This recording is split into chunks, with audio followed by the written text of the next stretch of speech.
नमस्कार।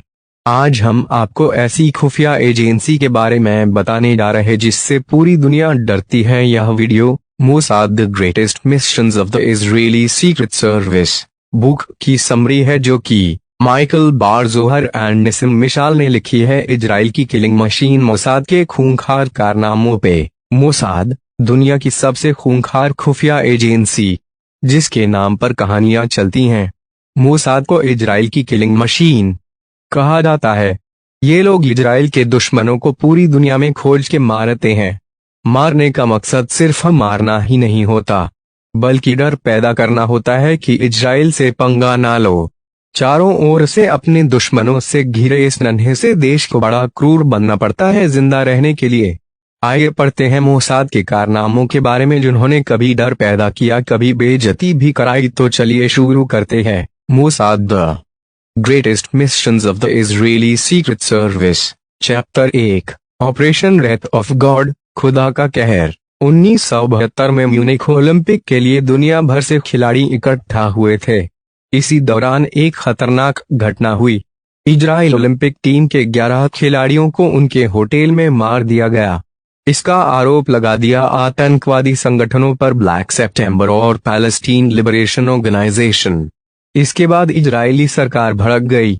बदले के लिए प्लान किया जाने लगा। 11 लोग हिट लिस्ट में थे। फिर मोसाद ने जो काम किया वो सीधा फिल्मों की तरह था। फोन बॉम्ब, नकली पासपोर्ट, उड़ती हुई कारें, जहर की सुई, इन सब का इस्तेमाल हुआ।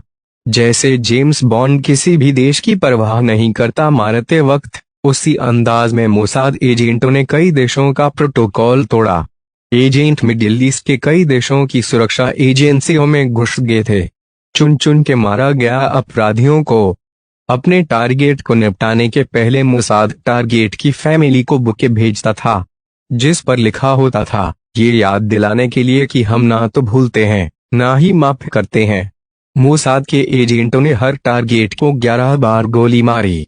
मरे हुए 11 इजरायली खिलाड़ियों में से हर एक की तरफ से। ये ऑपरेशन 20 साल तक चला। पूरे यूरोप में घूम घूम कर मारा गया। इसी क्रम में नॉर्वे में एक वेटर गलती से मार दिया गया। इंटरनेशनल मीडिया में इसकी कड़ी निंदा हुई। मोसाद ने निंदा के बाद कई और मर्डर किए। चैप्टर 2 दुबई में छुपे महमूद अल मबूह की हत्या। दुबई, जहां दुनिया भर के रईसों का होता है जमावड़ा। कहते हैं कि यहीं से दुनिया भर के आतंकवादियों को भी पैसा जाता है। जनवरी में दुबई का मौसम सुहाना हो जाता है। रोज 1 लाख लोग दुबई एयरपोर्ट पर आते हैं। इस मौसम में 19 जनवरी 2010 को इसी शहर के होटल अल बुस्तान रोताना में एक मर्डर हुआ जिसने इंटरनेशनल मीडिया में सनसनी फैला दिया क्योंकि 10 दिन लग गए थे दुबई पुलिस को यह निश्चित करने में कि ये मर्डर ही है। तब तक यही लग रहा था कि ये नेचुरल डेथ है। मरने वाले आदमी का नाम था महमूद अल मबूह, जो हमास के लिए हथियार की खरीद बिक्री करता था।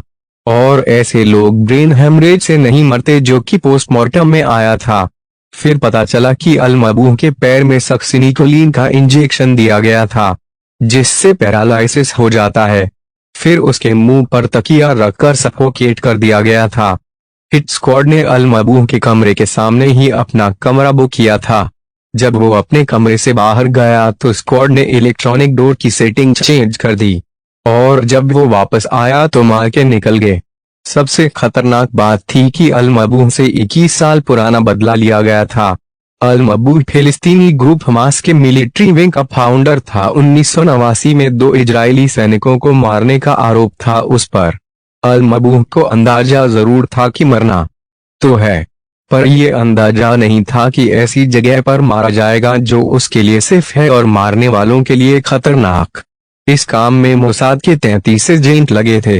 स्क्वाड का कोड नाम था सीजेरिया, फिलिस्तीन के एक पुराने शहर के नाम पर जहां पर कुछ यहूदी शहीद हुए थे।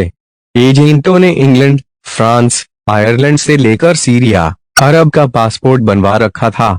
ये एजेंट अलग अलग जगहों से दुबई आए और मार के चलते बने जब तक दुबई पुलिस ये तय कर पाई कि ये हत्या ही है। ये लोग इजराइल पहुंच चुके थे। चैप्टर 3 70 गोलियां फिलिस्तीन के नेता यासिर अराफात का दाहिना हाथ खलील अल वजीर ट्यूनीशिया में रह रहा था।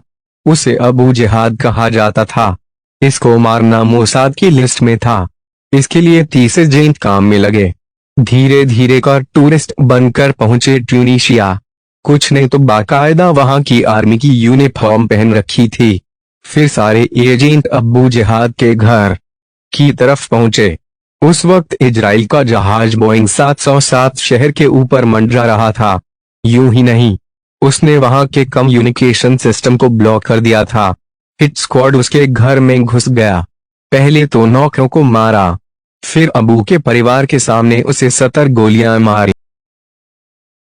चैप्टर 4, एक ऐसा ऑपरेशन जिसमें मोसाद की बड़ी बेइज्जती हुई। 1997 में मोसाद का एक ऑपरेशन फेल हुआ था। जॉर्डन में मोसाद के 2 एजेंट कनाडियन टूरिस्ट बनकर आए हमास के लीडर खालिद मशाल को मारने। हथियार था एक जहर जो स्किन से होकर शरीर के अंदर चला जाता है। अटैक फेल हो गया और मशाल के बॉडीगार्डों ने एजेंटों को दौड़ा कर पकड़ लिया। फिर पता चला कि 4 एजेंट अपने बारे में सब कुछ बताकर जॉर्डन में ही इजरायली दूतावास में छुपे हुए थे। इजराइल के पीएम बेंजामिन नेतन्याहू को ये बात मानी पड़ी। उनको तुरंत आना पड़ा जॉर्डन। भड़के जॉर्डन किंग ने मिलने से मना कर दिया। फिर बहुत मनोहार के बाद माने। इजराइल ने जहर का एंटीडोट भी दिया मशाल को। इसके अलावा अपनी कस्टडी से हमास के शेख अहमद यासीन और उसके साथियों को छोड़ना भी पड़ा। इस घटना के बाद मोसाद कुछ दिन तक शांत रहा था, क्योंकि बड़ी बेइज्जती हुई थी। अगर आप इस बुक को पूरा पढ़ना चाहते हैं तो डिस्क्रिप्शन में दिए लिंक से इस बुक की PDF डाउनलोड कर सकते हैं या फिर हमारे टेलीग्राम चैनल से भी डाउनलोड कर सकते हैं। दोनों लिंक डिस्क्रिप्शन बॉक्स में अवेलेबल है। आपको यह समरी अच्छी लगी तो हमारे चैनल को सब्सक्राइब करें और लाइक करें ताकि हम आप तक इसी तरह की अच्छी हिंदी समरीज की बुक्स ला सके, और नोटिफिकेशन बेल को ऑन करें ताकि आपको हमारी लेटेस्ट वीडियो मिल सके। धन्यवाद। जय हिंद।